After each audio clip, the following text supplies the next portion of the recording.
आज 18 पगड जातीचा स्वाभिमान गुलामगिरीच्या छाताडावर पाय ठेवून सिंहासनावर बसला होता. रायगडाच्या 5 पायऱ्या आणि महाराजांनी पाहिलेलं विजन. मित्रांनो, रायगडावर राज्याभिषेकासाठी छत्रपती शिवाजी महाराज सिंहासनाकडे जात होते.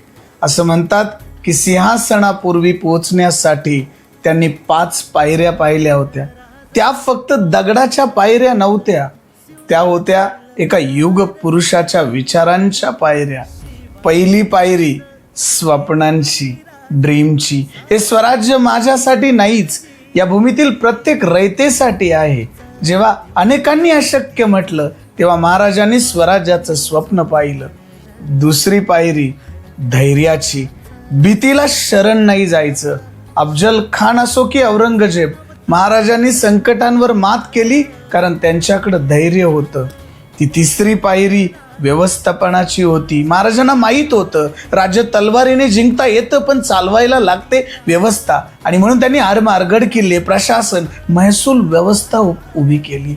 चौथी पायरी होती लोककल्याणाची. राजा हा रयतेचा सेवक असतो. शेतकरी, महिला, व्यापारी, सैनिक सर्वांच्या सुरक्षिततेसाठी विचार करणारा राजा इतिहासात दुर्मिळ आहे. आणि 5वी पायरी आहे भविष्याच्या दृष्टीची. सिंहासनावर बसताना महाराजांनी विचार केला फक्त त्या दिवसाचा नव्हता, तर पुढील अनेक पिढ्यांचा होता. त्यांना माहीत होतं व्यक्ती संपते पण विचार अमर होतात.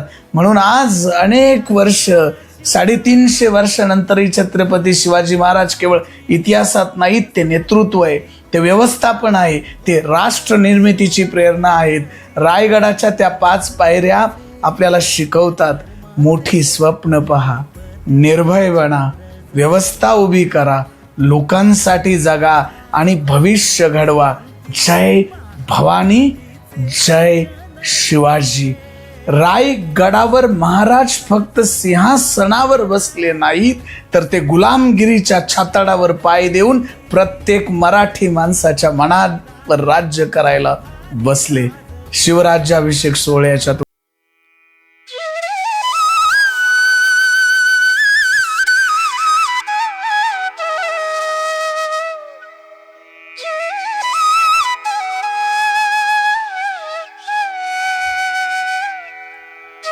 हे हिंदवी स्वराज्य व्हावे ही तर श्रींची इच्छा.